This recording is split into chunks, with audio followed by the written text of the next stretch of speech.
galère sur 88.4, sur 88.4, 88.4. Et nous sommes aujourd'hui avec Mister Tunisiano. Ça va les gars?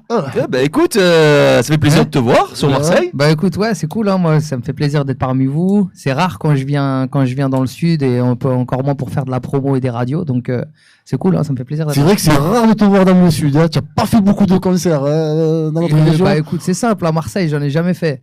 On en a jamais fait, même avec Sniper, etc. Si, moi, en solo, j'en avais fait un pour l'album de Le Regard des gens, mais en tant que Sniper, on n'a jamais fait de concert dans votre ville, malheureusement. Ah. C'est vraiment embêtant quand même, hein, tu vois. C'est dommage parce qu'en plus vous avez fait un gros buzz à un moment donné et bah ouais, il pas bon quoi. Bah il y avait des fois, il y a eu une période où on était carrément incontournable, mais malheureusement, malgré tout ça, on n'a jamais eu la chance de venir jouer chez vous. Ouais, c'est malheureux. Oh, les salles de concert marseillaises. Faites venir Tunisiano, ou même le groupe Sniper, ou même Aketo. non, Aketo devait venir, mais il a joué au ballon et il s'est cassé la clavicule la dernière fois pour le Buzzbuster. C'est vrai qu'il devait venir et tout. C'est vrai, en plus, il m'avait expliqué, il devait venir et en fait, il s'est carrément, je l'ai vu, il était avec la clavicule cassée au studio. Il va jouer au ballon la veille. Pas pu y aller, je me suis retrouvé. Il a joué, bah ça va, avec le corps qu'il a, il est comme moi. C'est frérot, il est un peu fragile la quête, tu sais. Et donc voilà, faut pas lui en vouloir, tu sais. Ouais, mais bon, c'est quand même dommage parce que tout le monde l'attendait sur Marseille. Ouais. Il est pas costaud, mais bon voilà, il est fort au micro plutôt. Ouais, c'est un bon joueur de ballon. Pas vraiment. Dis-lui qu'il arrête le ballon. Non, mais pas vraiment, c'est la vérité, c'est mon poteau, tu vois. Même moi, je suis pas très fort, mais bon, voilà.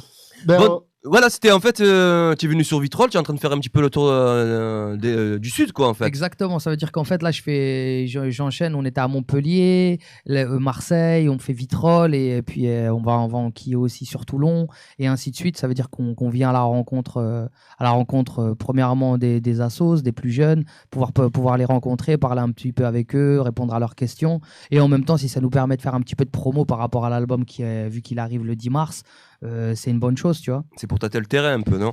Ouais, il y a tout ça, et puis en même temps, c'est kiffant. Ça me rappelle un petit peu les bonnes heures du hip-hop français quand on se retrouvait à faire toutes les radios Blacklist, etc., qu'il y avait en province. Ouais. Je trouvais que c'était bon à faire ça. D'accord. Genre les radios campus, tout ça. Exactement, ça veut dire qu'on partait partout, on prenait l'espace et on roulait, on traversait la France et puis faut pas oublier ce genre de choses, faut pas oublier surtout les petites radios et les gens qui jouent du hip-hop au quotidien, c'est ces gens-là, tu vois que. Et puis de toute façon, il y a pas de petite promo, frérot. En plus, il y a l'ancien, toi, tu as commencé à écrire à 13 ans, hein, c'est ça? Exactement. Bon, j'écrivais pas des choses extraordinaires à cette époque, mais j'écrivais déjà. J'écrivais déjà. Tu faisais des efforts d'orthographe? Ah mort, mais j'en fais toujours. Hein. J'en fais toujours aussi. Je fais toujours. Après, c'était plus dans la créativité que j'étais fort, pas vraiment en orthographe. Mais après, ce qui s'est passé, c'est que depuis, j'ai pas lâché. T'as vu, moi, j'ai commencé à l'époque, j'étais bercé par IAM, NTM. C'est à cette époque-là que je m'y suis mis. Et depuis, écoute, ça va faire une vingtaine d'années que je suis dedans. D'accord. Ouais. Mais tu avais commencé au début avec le groupe M-Group. M-Group, c'est ça. M-Group, hein. Ouais. C'est à quel âge tu es rentré à 16 ans, c'est ça? Ouais, 16 ans, j'étais en 3e. Je me rappelle, j'étais au collège. On avait sorti un premier EP. Il y avait Rapide comme un serpent, etc. Pour ceux qui connaissent, et bon, à l'époque il y avait une petite voix aiguë, fou, c'était la mienne. Tu avais avec M-Group quand tu avais 16 ans, donc c'est dans les années écoute, c'est simple, c'est sorti en 96, ouais. C'est sorti en 96, 97, un truc comme ça. Donc tu as quand même fait un album avec eux et on a fait c'était pas un album, c'était un EP en fait. C'était un EP, 5 titres non, 7 ou 8 titres en fait, c'était ça. Et il y avait eu un petit maxi qui était sorti avec l'EP, et puis l'EP il s'appelait Tu disais quoi. D'accord, mais alors donc ça a marché. Pourquoi tu quittes le groupe alors en 97? En fait, je sais même pas si ça avait marché parce qu'à l'époque, je connaissais rien au business. C'était sorti à l'époque dans un label indépendant qui s'appelait Night and Day, qui sortait pas mal de projets. À l'époque, ils avaient fait Express D, ils avaient fait tout ça. Et c'était les seuls qui distribuaient un petit peu du rap. On avait bossé avec eux. À la suite de ça, ce qui s'est passé, c'est que moi, tout en étant avec M-Group, j'avais un pied dans M-Group, mais j'avais un pied aussi dans Personnalité Suspecte. Et Personnalité Suspecte, en fait, c'était Blacko, Aketo et moi-même, tu vois. Ça veut dire que en fait, je gravitais entre les deux. Et après, ça a été le choix du cœur. Il y avait un collectif aussi, comité. Ouais, il y avait le comité. Ouais. Mais c'est là que vous êtes rencontrés, non, toi, Blacko, Aketo, non? En fait, c'est moi qui a fait le lien avec M Group et le comité. Ça veut dire que je les ai présentés. On a fait un titre d'ailleurs qui s'appelait 95170. Après, on bossait en équipe, on faisait des grands freestyles à l'époque. Ça tuait. C'est la bombe, ça. Ouais, ça arrivait en masse dans les radios. Ouais, ça déchirait à l'époque. Vraiment, tu sentais qu'il y avait une espèce d'énergie de fou autour du micro. C'était magique. Et moi, à cette époque-là, bon, j'étais en 5e, j'étais dans la classe d'Aketo, parce qu'Aketo, en fait, il venait d'un quartier de la même ville, hein, mais d'un quartier il habitait plus loin.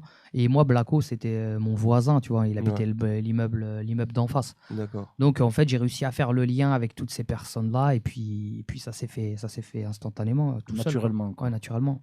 Dans les 97, en fait, tu te rapproches du label Dash Music, c'est ça? Dash Music, ouais, c'est ça. Mauvaise expérience, mais bon, c'est pas grave, non, on va pas forger. Ouais, on va pas aussi. Franchement, on va pas cracher dans la soupe parce que regarde, à l'époque, je sais qu'on était courtisé par PC, par BioSS. Nous. D'ailleurs, je tiens à dire que l'un des morceaux qui vous a fait péter avec ton groupe, c'est sur le premier de BioSS. Ouais, c'est vrai. Ça a été le morceau Exercice de Style qui était sorti sur la compile de Joey à l'époque, la BioSS justement. Le morceau, il avait tourné de ouf. Les gens, j'avoue que ça avait bien buzzé. Et on avait été courtisé par ces labels-là. Nous, on avait choisi de bosser avec Desh parce que bon, c'était quelqu'un avec qui on maquettait depuis pas mal de temps. On le connaissait depuis très longtemps. On le connaissait très bien.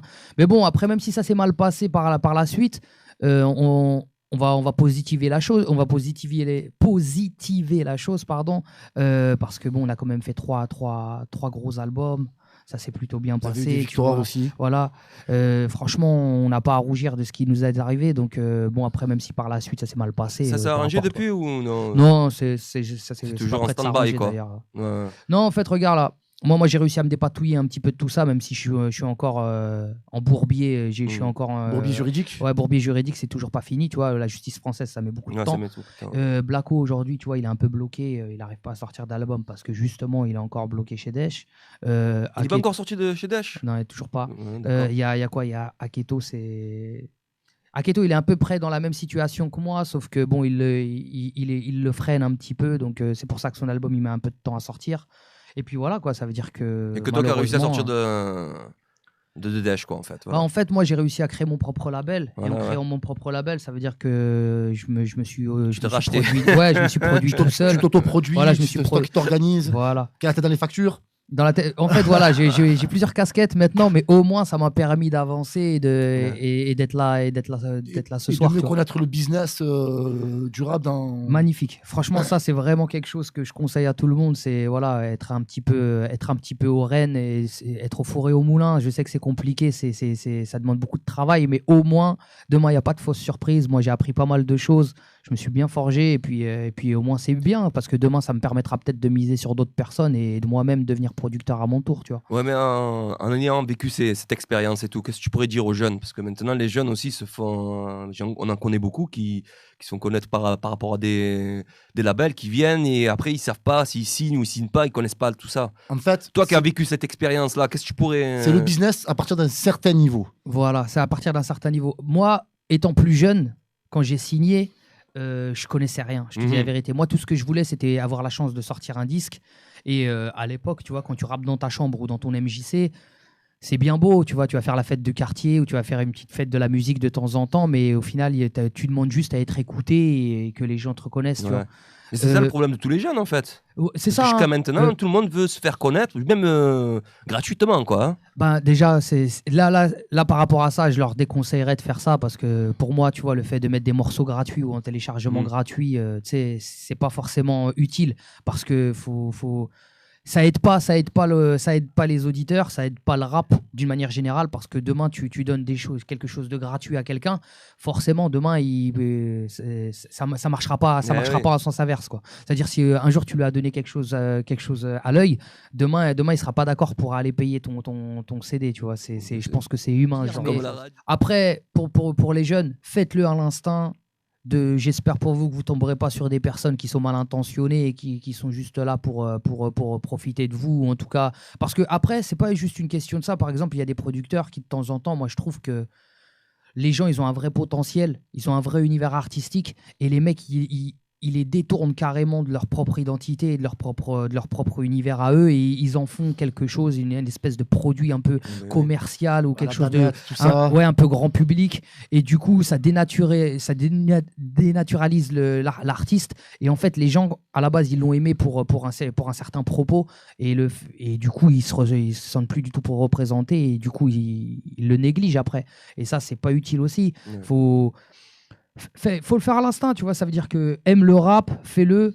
Demain, tu as une opportunité, déjà, c'est pas mal. Réfléchis quand même. Mais bon, réfléchis pas trop, parce que faut pas penser que, tu vois, on n'est pas aux États-Unis, les mecs qui viendront pas et te poseront des millions sur la table. Déjà, je pense que quelqu'un qui vient et qui est de bonne intention et qui te dira j'ai envie de te faire un album, si tu sens que c'est une vraie aubaine, fonce, et soyons pas trop méfiants non plus, tu vois. Il faut aller de l'avant, faut être positif. Après, par contre, fais gaffe à ton contrat. Signe pas pour 10 ans, ou signe pas pour X années, ou signe pas pour je sais pas combien d'albums. Dans un premier temps, signe pour 1 voire 2 albums, signe pour 3-4 ans ou un truc comme ça. Essaye de négocier par rapport à ça. Au moins, si t'es pas satisfait du travail effectué, ça te permettra toujours d'avoir une solution de repli. Voilà, ou de te barrer, ou de faire autre chose, quoi. Parce que il y a eu pas mal d'artistes qui ont signé pour. Je sais pas, parfois il y a des contrats, c'est n'importe quoi. Les mecs, ils mettent ce qu'ils veulent. Ils peuvent te mettre 99 ans. Toi, tu fais pas attention à ça, tu vas signer, t'es cuit, quoi. Ah ouais, il y en a beaucoup que ça arrivé. Il y en a, ça arrive. Bon, c'est rigolo, mais après, les mecs, ils pleurent. Ah, mais 99 ans, ils te payent pas, ils te font rien. si, en fait, tu vas être payé. Ils me payent pour 99 ans. Moi, j'ai dit, ok, je dois faire une chanson non, mais en fait, ils vont te payer par rapport à chaque album que tu vas sortir, tu vois. C'est-à-dire que c'est pas des mensualités. Ça veut dire que premièrement, t'as intérêt de charbonner. Et en plus de ça, tu peux te retrouver dans les boîtes intérim, en train de travailler. Voilà. Mais en tant qu'artiste, tu vois, à un moment donné, je pense que c'est bien d'évoluer. Peut-être qu'à un moment donné, tu auras peut-être envie de monter ton propre label, ta propre structure, et te développer par la suite. Et puis voilà, quoi, fais pas le fou. Notre ami Tunisano. Tata Sauvage. Très bon morceau. Hein. Très bon morceau. Le clip est pas mal en plus. Il y a une histoire sur le clip.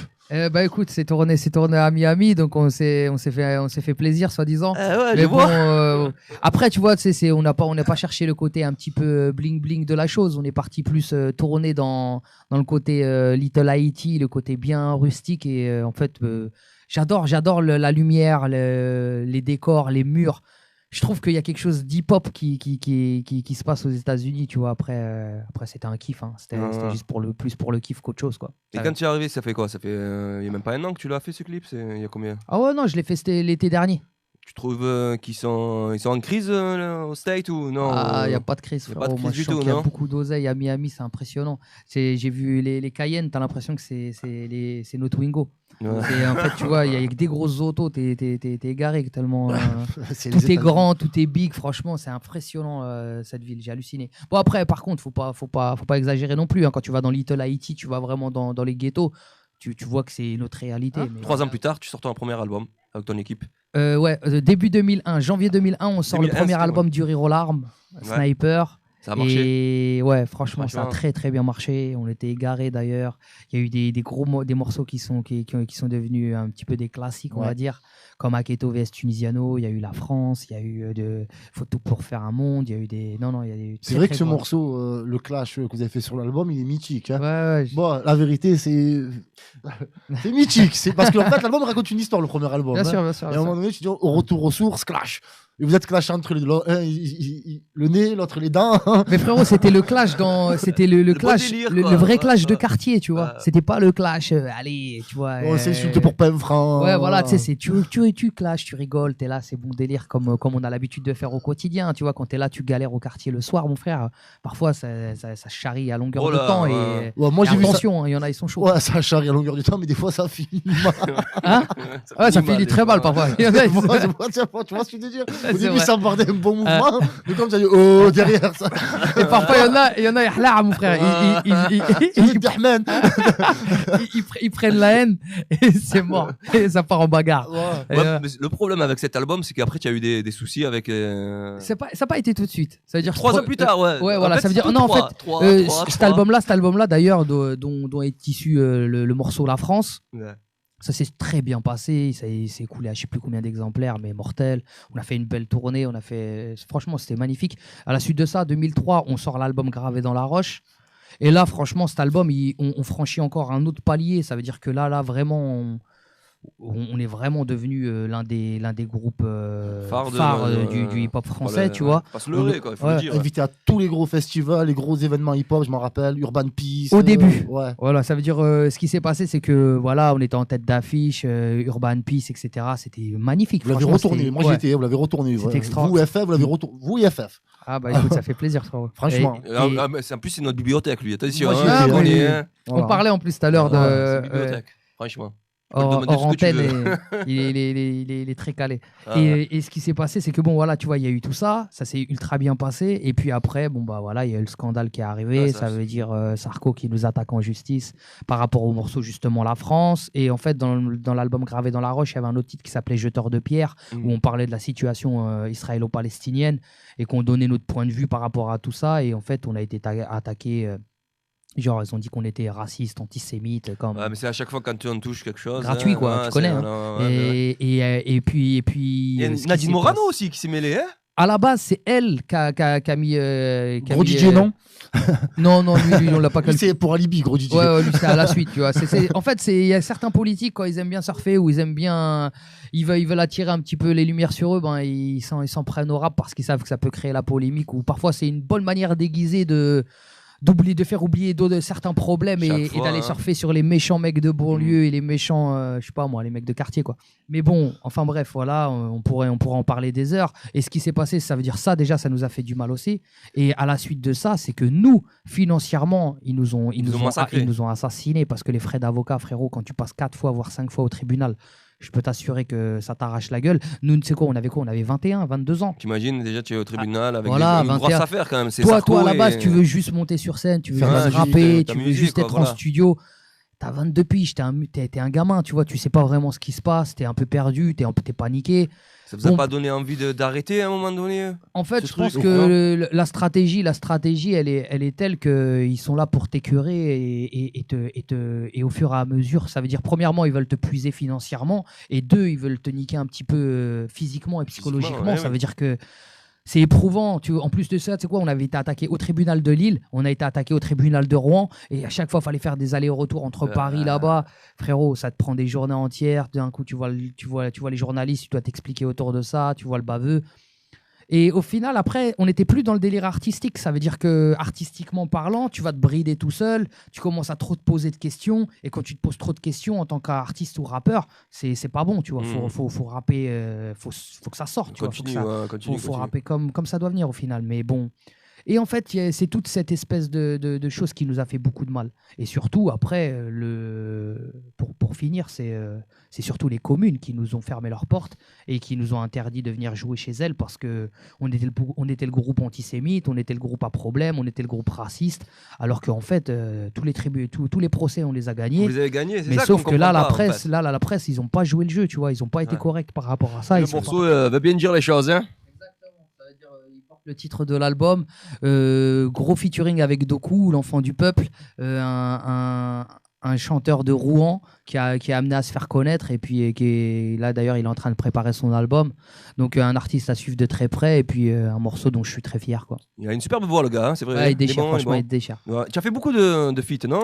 En fait, je me suis fait plaisir. Ça veut dire que quand il fallait des refrains un peu chantés, bon ben, je suis pas assez doué pour ça, donc j'ai fait appel à quelques featuring, notamment Doku, Nassi. Il y a eu une nana qui s'appelle Clem, un mec qui s'appelle Thomas Mignot.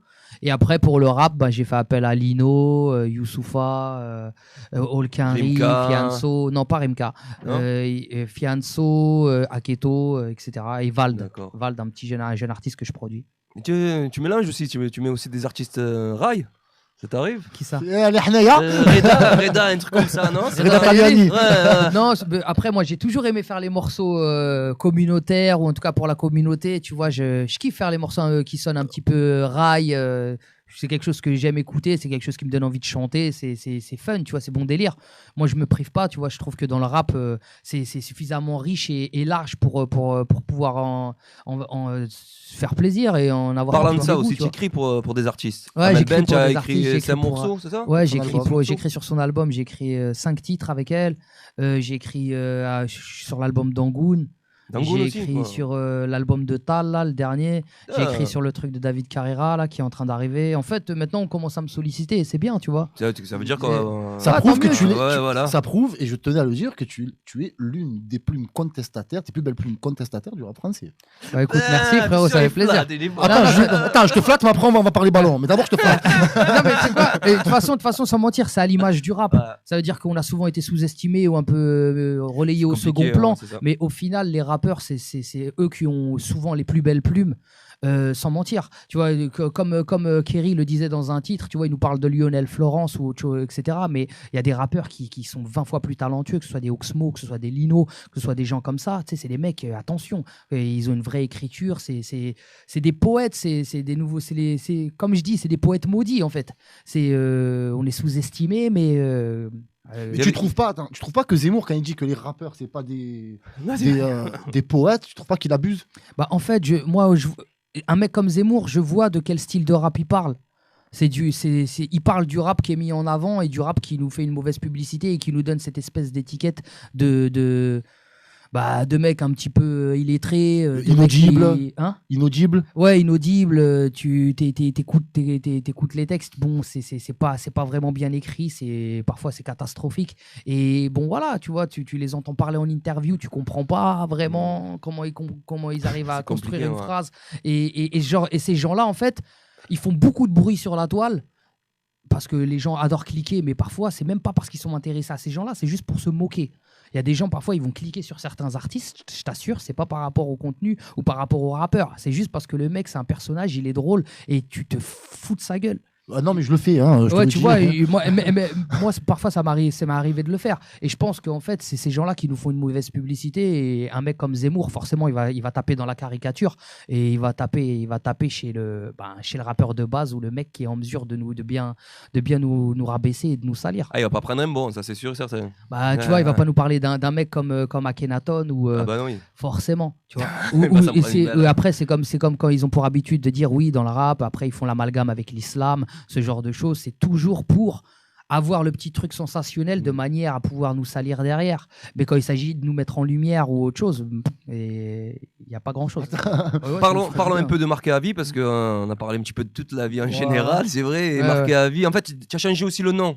Pourquoi au début tu as gardé Marqué à vie? C'était pas Marqué à vie au début. À la base, je voulais l'appeler Apprendre ou à laisser. Apprendre ou à laisser, ouais. Mais en fait, genre avec un jeu de mots, apprendre, genre pas apprendre, mais apprendre, genre dans le terme réflexion. Et après, j'ai lâché l'affaire parce que bon, il y a Sikou MC qui avait sorti un projet qui s'appelait déjà comme ça. Donc après, je me suis dit bon, t'as vu, j'ai pas envie que ça vienne interférer sur son projet, donc j'ai lâché l'affaire.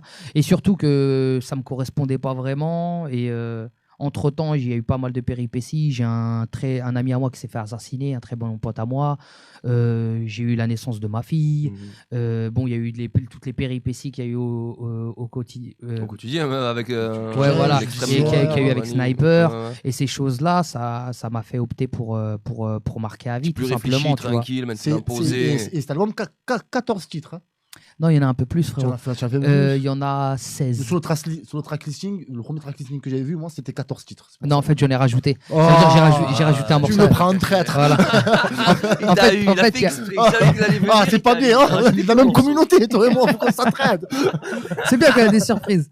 Et, en fait, ce qui s'est passé, c'est que bon, déjà pour ceux qui l'ont chopé sur iTunes, il y aura 2 morceaux inédits qui seront pas sur la version physique. Mais par contre, sur la version physique, ceux qui auront le CD, il y a un morceau que j'ai rajouté avec Aketo.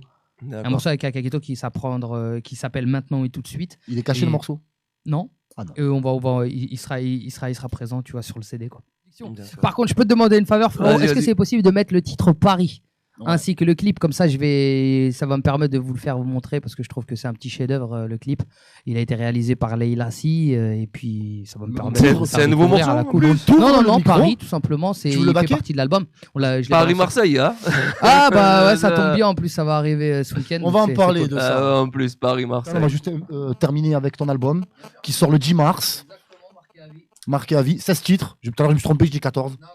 Pas de problème, t'avais pas les infos. Voilà, 16 titres. On a écouté les extraits, on a écouté Paris, on a écouté Marqué à vie. Moi, ce que je retiens, mon morceau préféré, c'est Paris. Ok, bah c'est cool. Tu l'as fait en mode quoi, Paris, en fait?